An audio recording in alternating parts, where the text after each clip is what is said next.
चांदनी पीले रंग की साड़ी पहने मनाली की खूबसूरत वादियों में हंसते हुए दौड़ रही थी।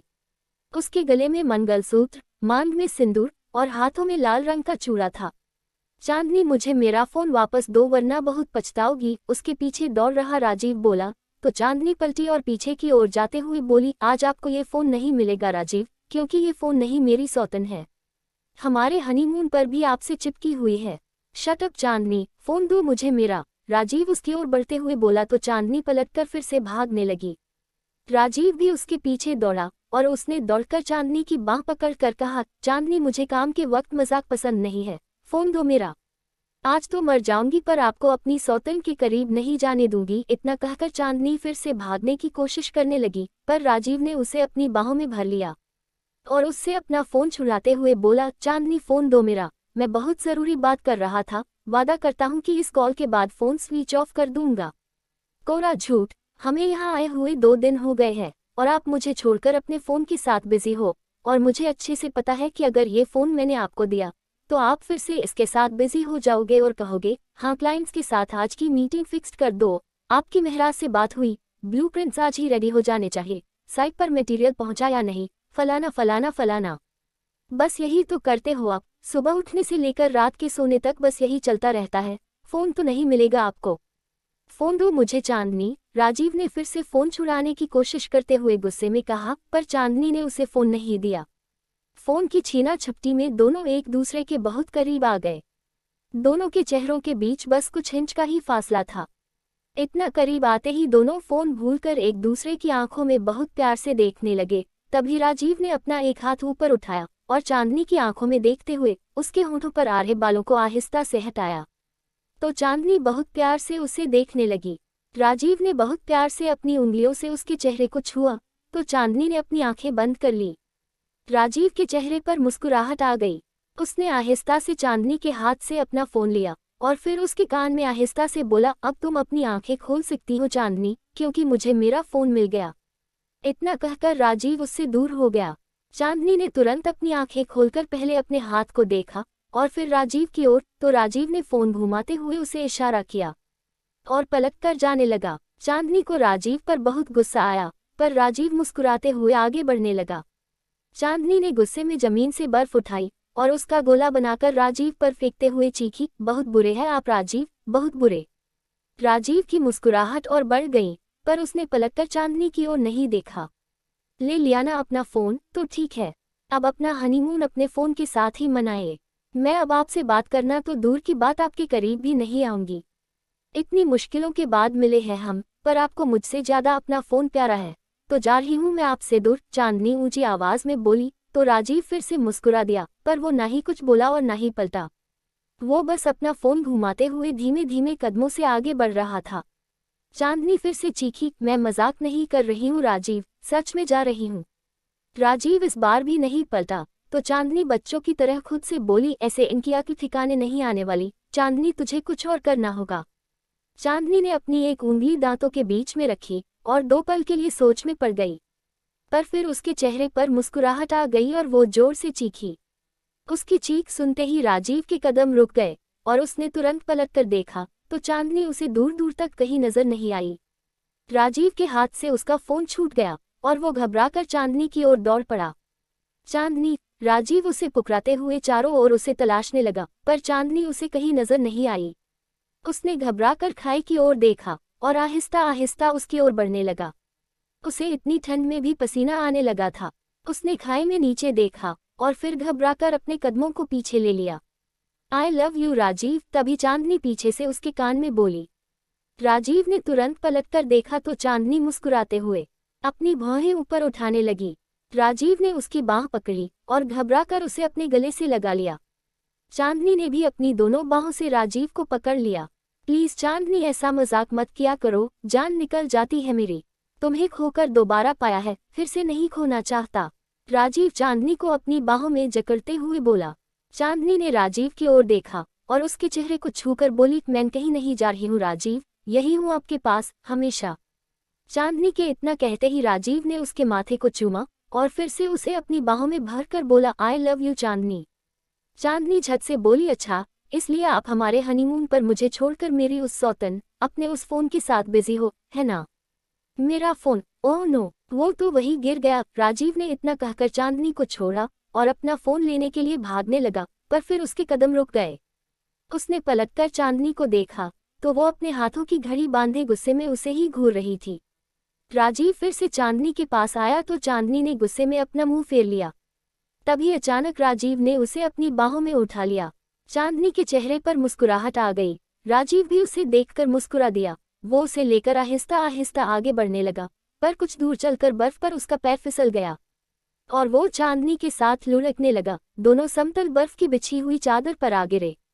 राजीव ने चांदनी की ओर देखा तो चांदनी की हंसी छूट गई। राजीव को भी हंसी आ गई। हंसते हंसते दोनों एक दूसरे को बहुत प्यार से देखने लगे। राजीव चांदनी को किस करने ही जा रहा था कि किसी ने बहुत जोर से राजीव के सिर पर लोहे की रॉड से वार कर दिया। राजीव चीखते हुए चांदनी के ऊपर ही बेहोश हो गया। चांदनी ने घबराकर उस आदमी की ओर देखा जिसने राजीव पर वार किया था। तभी उस आदमी ने फिर से राजीव पर वार किया और चांदनी चीखते हुए उठ बैठी। उसकी चीख सुनकर रूम में आई पिंकी ने कॉफी का मग टेबल पर रखा और तुरंत उसके पास आई। चांदनी, तू ठीक है? पिंकी ने पूछा तो उसकी आवाज़ सुनकर चांदनी ने तुरंत उसकी ओर देखा और फिर अपने आसपास देखने लगी। उसे समझते देर नहीं लगी कि उसने जो कुछ भी अभी अभी देखा वो महज एक सपना था। उसने तुरंत अपना पसीना पोंछ लिया तो पिंकी ने टेबल पर अपना हाथ बढ़ाया और पानी का ग्लास उठाकर चांदनी की ओर बढ़ाकर पूछा, चांदनी, मुझे लगता है कि तेरी तबीयत ठीक नहीं है। पहले तू मेहंदी में डांस करते करते बेहोश होकर गिर पड़ी और फिर कल रात भी यही हुआ। पिंकी के इतना कहते ही चांदनी को याद आया कि बीती रात कुकू भाटिया का नाम सुनते ही उसका सिर चकराने लगा था और उसे अपनी आंखों के सामने कुछ अजीब सी परछाइयां नजर आने लगी थी, जिसकी वजह से वो बेहोश हो गई थी। तभी पिंकी बोली, समय ने यहाँ के एक अच्छे डॉक्टर से तेरे लिए अपॉइंटमेंट ले लिया है। तू जल्दी से रेडी होकर आ जा। हम सबसे पहले तेरा चेकअप करवाते हैं, फिर सिया की शादी अटेंड करेंगे। ले पानी पी। चांदनी ने पानी का ग्लास लिया तो पिंकी उठकर वहां से चली गई। चांदनी हाथों में पानी का ग्लास लिए अपने सपने के बारे में सोचने लगी। वो मन ही मन बोली, मैं तो राजीव जी को ठीक से जानती तक नहीं हूँ, तो फिर मेरे सपने में वो मेरे साथ क्यों थे? और वो मांग में सिंदूर, गले में मंगलसूत्र, हाथों में सुहाग का चूड़ा, वो सब क्या देखा मैंने? और वो आदमी जिसने राजीव पर सपने में वार किया, वो कौन था? मैंने कहीं तो देखा है उसे। और कल रात राजीव ने मुझसे वो शब्द क्यों कहे? क्यों वो स्टेज पर आए? किस हक से वो मुझे अपने करीब लाए? और वो नाम, कुकू भाटिया, कौन है वो? क्या हो रहा है ये सब मेरे साथ? यही सब सोचते हुए चांदनी का सिर फिर चकराने लगा। उसने अपने एक हाथ से अपना सिर पकड़ लिया और फिर पानी पीने लगी। जब से मैं राजीव जी से मिली हूँ, बहुत कुछ अजीब हो रहा है मेरे साथ, जो मैं समझ नहीं पा रही हूँ। बहुत से सवाल उठ रहे हैं मेरे मन में और इन सवालों का जवाब शायद मुझे राजीव जी से ही मिल सकता है। मुझे उनसे बात करनी होगी अभी और इसी वक्त। इतना कहकर चांदनी ने पानी का ग्लास टेबल पर रखा और अलमारी से अपने कपड़े निकालकर वॉशरूम में चली गई। इधर राजीव अपने बेड पर औंधा सो रहा था। बीती रात उसने कुछ ज्यादा ही शराब पी ली थी, जिसकी वजह से सुबह के 10 बजने पर भी उसकी नींद नहीं खुली थी। राजू बेटा, अब उठ जा और कितना सोएगा?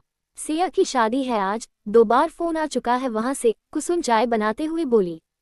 उनकी आवाज सुनते ही राजीव की आंख खुल गई। वो बिना अपनी आंखें खोले बोला, मेरा काम वहां खत्म हो चुका है मौसी।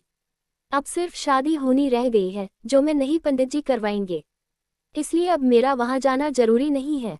जरूरी है। तभी विद्या वहां व्हीलचेयर पर आकर बोली।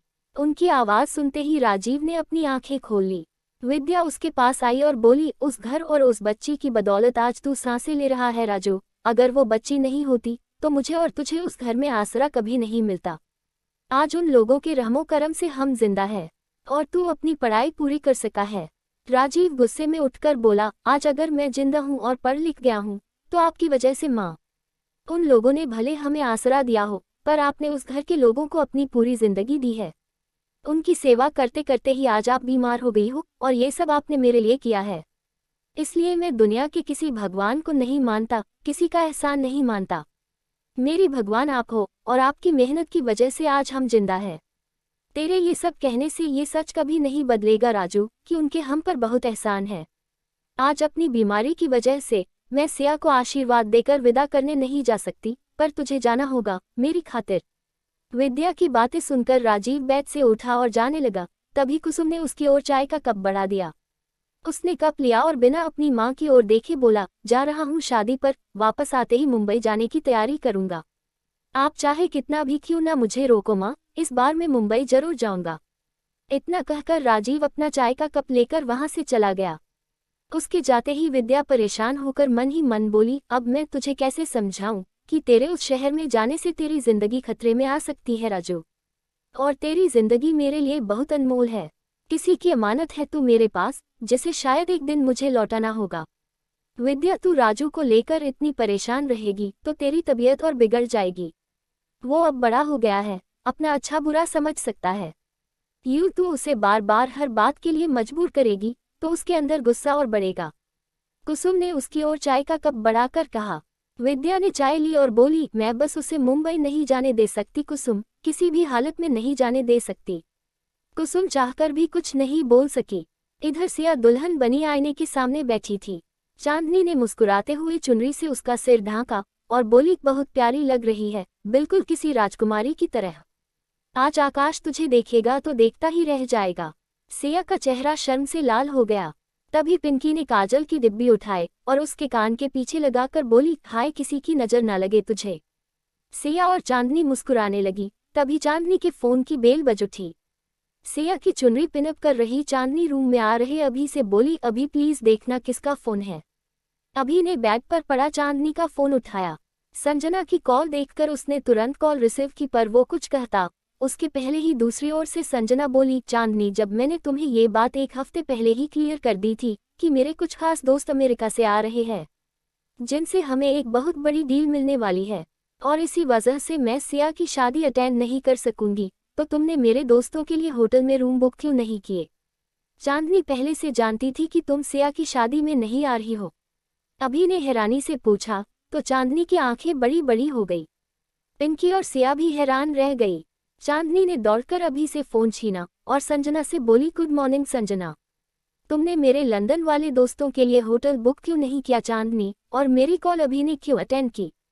संजना ने पूछा तो चांदनी अभी की ओर देखकर बोली, वो मैं सिया को रेडी कर रही थी, इसलिए अभी ने तुम्हारी कॉल रिसीव की, और मैंने होटल में 5 रूम बुक किए थे, पर राजवीर सर ने बुकिंग कैंसिल करवा दी क्योंकि वो चाहते थे कि तुम्हारे और उनके दोस्त तुम्हारे घर में रुके। तुम चाहो तो राजवीर सर से पूछ सकती हो, मैंने उनके कहने पर ही बुकिंग कैंसिल की थी।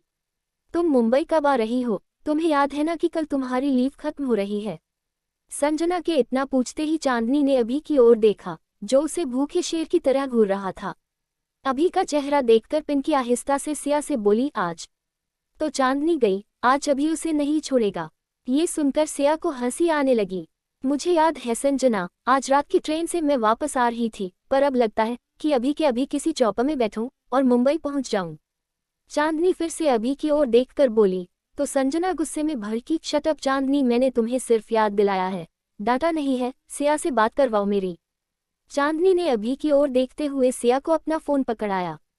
सिया ने जैसे ही उसका फोन पकड़ा, चांदनी वहां से भाग खड़ी हुई। चांदनी, आज तो तू गई। इतना कहकर अभी भी गुस्से में उसके पीछे भागा तो सिया और पिंकी को भी हंसी आ गई।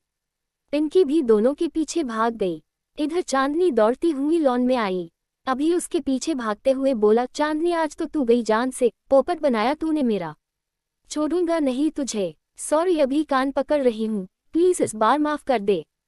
चांदनी अभी की ओर देखते हुए और उल्टा भागते हुए बोली, चीटिंग करके मुझसे साड़ी में डांस करवाया और अब सॉरी बोलकर बचना चाहती है। अभी ने ये सब कहते हुए चांदनी को पकड़ने की कोशिश की, पर चांदनी तेजी से भागने लगी। उन्हें इस तरह भागते देख पिंकी जोर जोर से हंसने लगी। तभी अभी ने वही एक टेबल पर रखा रेड रोजेस का बुके उठाया और चांदनी की ओर फेंक दिया। बुके डेकोरेशन के लिए आए एक प्लास्टिक के पिल्लर से, और चांदनी एक बार फिर राजीव से जा टकराए तो सारे फूल बिखर कर उन दोनों पर गिरने लगे। दोनों एक दूसरे की आंखों में देखने लगे। राजीव को देखते ही चांदनी को अपना वो सपना याद आने लगा जो आज सुबह उसने देखा था, और राजीव को वो सब याद आने लगा जो उसने बीती रात किया था। इसलिए उसने चांदनी को घूरते हुए उसकी बांह पकड़कर उसे खुद से दूर कर दिया और वहां से चला गया। चांदनी उसके बारे में सोच ही रही थी कि तभी अभी ने आकर उसकी कलाई पकड़ ली और बोला, बहुत मजा आता है ना तुझे ये सब करने में चांदनी। अब बताता हूँ तुझे। अभी आई एम सॉरी ना, चांदनी बच्चों की तरह बोली। अब अगर तुझे ठंडे पानी के स्विमिंग पूल में नहीं फेंका मैंने तो मेरा नाम भी अभिनव मेहरा नहीं। ठंडे पानी का नाम सुनते ही चांदनी की आंखें बड़ी बड़ी हो गई। उसने जोर से अभी के हाथ पर काट लिया। अभी ने चीखते हुए उसका हाथ छोड़ दिया तो चांदनी फिर से वहां से भाग खड़ी हुई। तभी उससे सामने से समय आता हुआ नजर आया। वो उसे पकड़कर उसके पीछे छिपते हुए बोली, समय प्लीज आज बचा ले, प्रॉमिस करती हूँ दोबारा ऐसा नहीं करूंगी, इस बार पक्का वाला प्रॉमिस।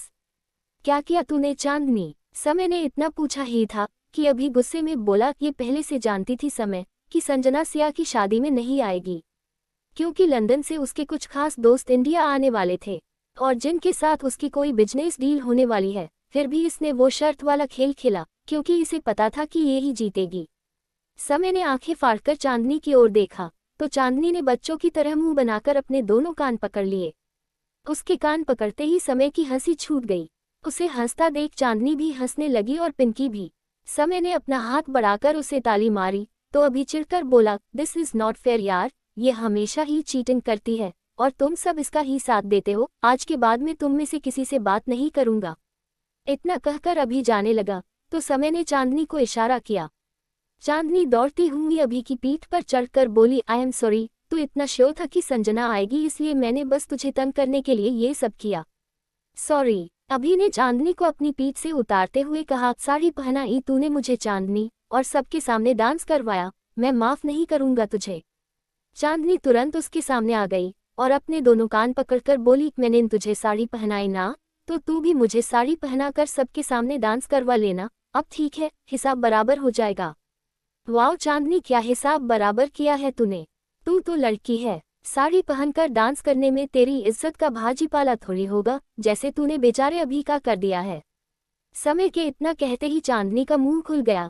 तभी पिंकी भी बोली, वही तो समय तूने देखा था ना कि जब अभी साड़ी पहनकर डांस कर रहा था तो सब कैसे इसका मजाक उड़ा रहे थे। ये सब सुनकर चांदनी ने तुरंत अभी की बांह पकड़ी और बच्चों की तरह बोली, प्लीज आई एम सॉरी अभी, मैंने तेरी इंसल्ट करने के लिए ये सब नहीं किया था, बस तुझे थोड़ा तंग करना चाहती थी। और वैसे भी तू स्टेज पर अकेला साड़ी पहनकर थोड़ी नाच रहा था, ये समय भी तो तेरे साथ था ना। चांदनी ठीक कह रही है अभी, मैं भी था वहां तेरे साथ, पर सोच अगर मैं कुछ और लड़कों को अपने साथ स्टेज पर साड़ी पहनकर नहीं लाता तो क्या होता। समय अभी के कंधे पर हाथ रखकर बोला तो चांदनी गुस्से में भड़की, नारद मुनि बिन पेदी के लौटे, मुझे पता है कि तेरी प्रॉब्लम क्या है समय, क्यों तू मेरी और अभी की दोस्ती में दरार डाल रहा है। हम दोनों ज्यादा अच्छे दोस्त हैं ना, इसलिए तुम जलते हो हमसे, है ना अभी? और क्या, तो क्या हुआ जो चांदनी ने थोड़ा मजाक कर लिया तो हम बेस्ट फ्रेंड है। अभी के इतना कहते ही चांदनी ने उसे हक किया और समय की ओर देखकर उसे जीभ चिढ़ाने लगी। समय और पिंकी भी हंसते हुए उससे लिपट गए। तभी चांदनी की नज़र फिर से राजीव पर पड़ी जो सिया के डैड से कुछ बातें कर रहा था। वो मन ही मन बोली, मुझे राजीव जी से बात तो करनी पड़ेगी, तभी शायद मुझे समझ आए कि उनसे मिलने के बाद मेरे साथ ही सब हो क्या रहा है। अब चलो चलकर सब रेडी हो जाओ, बारात बस आने ही वाली है। पिंकी के इतना कहते ही अभी बोला, पिंकी प्लीज मेरी शेरवानी का एक बटन लगा दे, टूट गया है। हम सब जब भी कहीं साथ जाते हैं तुम्हारे साथ यही होता है, अब चलो लगाती हूँ। इतना कहकर पिंकी ने अभी का हाथ पकड़ा और उसे वहां से ले गई। चांदनी की नजरें अभी भी राजीव पर थी। ये देखकर समय बोला, चांदनी मुझे लगता है कि तू इस लड़के से जितना दूर रहेगी उतना तेरे लिए ठीक रहेगा, क्योंकि कल तेरे और सिया के कहने पर मैं रुक गया, पर मुझे इस लड़के की बेहुदा हरकत बिल्कुल पसंद नहीं आई। मैं कौन सा उनसे शादी करने जा रही हूँ समय, जो तू ऐसे रिएक्ट कर रहा है। चांदनी के इतना कहते ही समय गुस्से में वहां से चला गया, पर चांदनी को कोई फर्क नहीं पड़ा।